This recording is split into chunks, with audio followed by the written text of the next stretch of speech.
ஒரு மெக்லோடான் வார்ஷிப்ல இருக்க ஒரு சோல்ஜரை அப்படியே முழுங்கிருது.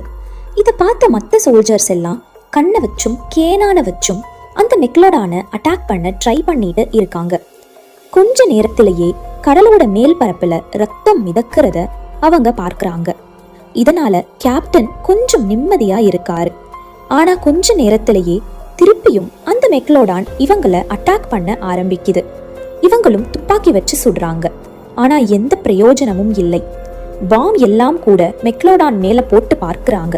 ஆனா எதுவுமே அதை பாதிக்கவே இல்லை. பத்தாக்குறைக்கு இவங்க கிட்ட இருந்த பாம் வேற தீர்ந்து போச்சு.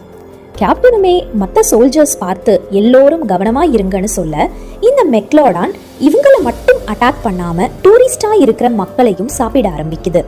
மெக்லோடான் மனுஷங்களை சாப்பிட்டதால மற்ற எந்த மாமிசத்தையும் அது சாப்பிட மாட்டேங்குது. இப்ப கவர்மெண்ட்டும் நிறைய வார்ஷிப்ஸையும் ஹெலிகாப்டரையும் மெக்லோடானை கொல்றதுக்காக அனுப்பி வைக்கிறாங்க. ஆனா மெக்லோடான் பறந்துகிட்டு இருக்கிற ஒரு ஹெலிகாப்டரை அப்படியே முழுங்கிடுது.